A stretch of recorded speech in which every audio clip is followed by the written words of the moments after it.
السيسي خاطر رئيس مجلس النواب الشعب سامحوني كان عنده وفد من الاتحاد الاوروبي، دونك وقع استقبالنا من طرف الله غالب وقع استقبالنا من طرف رئيس مجلس نواب الشعب. نسمع بعضنا طرحنا له ثلاثه ملفات الكبرى اللي من اجلها نعملوا في اضراب اليوم اللي امس واليوم واللي سنواصل النضال من اجلهم، اللي هما الملف المالي والوضع المادي للمربي بصفه عامه الاستاذ الاساتذه والمديرين والنظار. الملف الثاني هي ملف إصلاح المنظومة التربوية الذي يجب أن يكون شاملا وجوهري وسريع.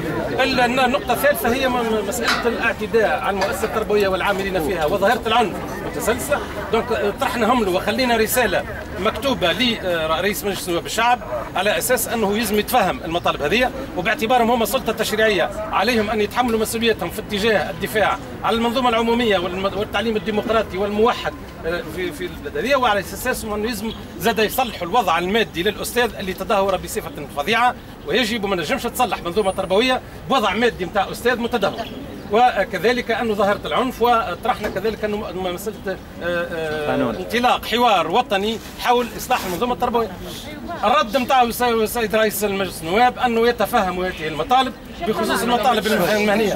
الى ما لا يا زملاء كان ناويين انه اليوم باش يحلوا لنا مشاكل. خذوا اعلام بعد مجلس الرد دقيقه بري. رد رئيس مجلس النواب هو كالتالي: انه ثم مطالب المهنيه واللي عندها علاقه بوزاره التربيه سيراسل وزير التربيه جديد، خاطر هذا كماشي وزير وزارات الإشراف المعنية بالملف الوضع التربوي المهني. المطالب المهنية سيراسل فيها وزير التربية جديد. توا وعد انه باش يقع تعليق كل الاجراءات وزارتي الاشراف، انه وعد انه باش تتعلق كل المشاريع القوانين الموجوده بما في ذلك حتى الاجراءات الجديده الى اخره، في انتظار تتعين الحكومه، يتشكل وزير جديد، والمجلس سيراسلهم في اتجاه انه يتحملوا مسؤولياتهم في اتجاه حل ملف مطالب التعليم. مع الاجراءات هذه الكل خلال الوزير هذه استنى على ضربات الجوع وزاره جديده.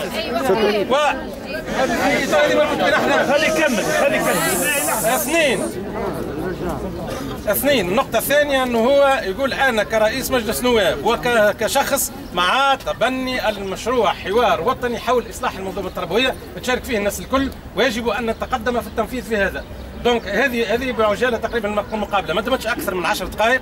بلغنا له صوت الاساتذه والمربين الكل، وبالطبيعه راهي المساله ستتابع. عندنا شكون؟ اي باش تتابع، عندنا اصدقائنا ونخبيين اساتذه في مجلس نواب الشعب باش هما ديما حلقه الوسط. 10 دقائق معناها عند الخير يا زملاء، اذا كان ناويين من المقابله نتاع اليوم باش يحلوا مشاكلنا لا، هذه لا فقط ثم صوت الاساتذه باش نبلغوا هذايا بعد الحل وبعد وسنتابع ذلك مع اعضاء مجلس النواب اللي هما من اصلهم اساتذه التعليم الثانوي. عندنا حلقه همزه وصل بين مجلس النواب اللي هما اساتذه واعضاء هي دليل سابقا في القطاع التعليمي ومتبنين الملف كامل. متبنين الملف. المساله مشكله اليوم ندعوكم مره اخرى بلغوهم ان نحن ايضا ماضونا في النضالات. قلنا مستعدين باش نناضلوا للاخر بكل اعتراض. يا جماعه راه عندنا رسوم نضاليه مربوطه بالهيئه الاداريه. يا زميل نواصل على انجاح المساله النضاليه والاضراب نتاع 17 نضالي والتجمع وانقسم الحكومه بالقسم وحدي.